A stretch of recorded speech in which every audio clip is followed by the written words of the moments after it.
she's either going to allow it or we're just going to do it. That's what Donald Trump said in reference to the mayor of D.C. when speaking at the Museum of the Bible today. Bitch, here's the tea you need to know. So Donald Trump spoke at the Museum of the Bible today, and I took notes because I wanted to give you. This is the politically correct page moving forward. If you want to get my undisclosed, uncut opinion, my YouTube is in my bio. My bio, Neighborhood Uncut. It should be posted by the time you finish this or shortly after you finish watching this for my opinions. But without further ado, bitch. All right. So he started off by saying how Ben Carson told him that God wanted him to win the first presidential election. He had this young boy come up.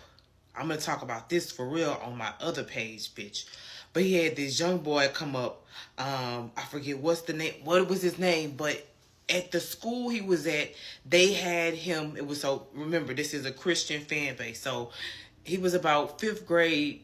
So no, he was in fifth grade. So he probably was about sixth grade now. But in the fifth grade, they had the school. The teachers had him read a book to a group of students that told them that they didn't have to be the sexuality that God told them they were, that they could go with the sexuality they feel.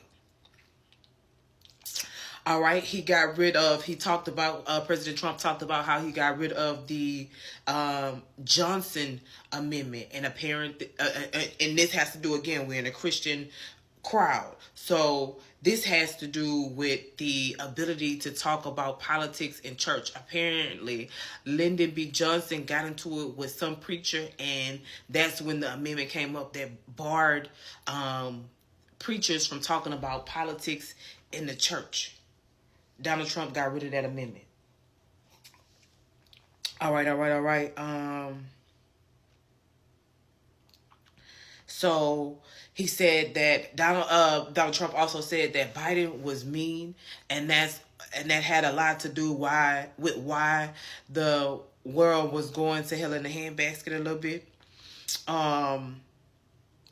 He is ending anti-Christian bias. And he's working to end anti-Semitic bias. He said those two, especially anti-Christian bias, is running really, really high right now.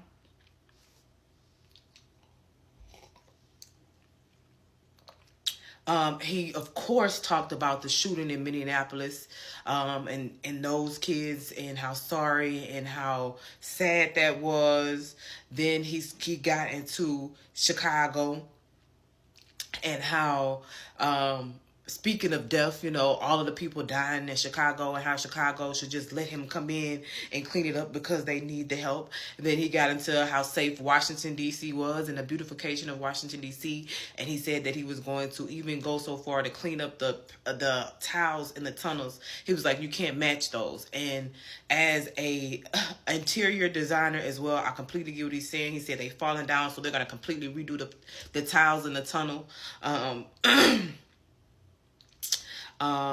He said the fake news media asked him during a conference last week, which they did, and I was watching, about a blue tent that was up in the White House, which was actually a visual. He said he had that torn down because the reporter said it was fake.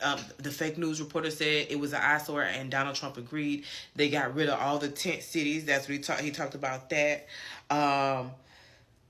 He did go on and say, when he was talking about Washington, D.C., that the mayor, at first how she didn't like it, but she was either going to allow it or we were just going to do it anyways. And so that's where that quote came from. He spoke about Geneva, the Geneva Convention. He said he actually spoke to Geneva, or whoever it was. He said it was probably actually Geneva, but maybe he was just being funny. They were at the Museum of the Bible, and then I forget who the man was that stood up and spoke. He sits in his cabinet, I believe. But they are starting an American Praise Initiative. And what it is going to call for you to, like, millions of people, is calling for millions of people to pray for America every day until July 4th on our 25th, 250th anniversary. So it's a call for prayer. And then the young boy got up there and prayed. It wasn't Donald Trump. He had some other people come. He also shouted out some people, of course. And then he sat down, no questions. He spoke for maybe about 40 minutes, 40, 50 minutes.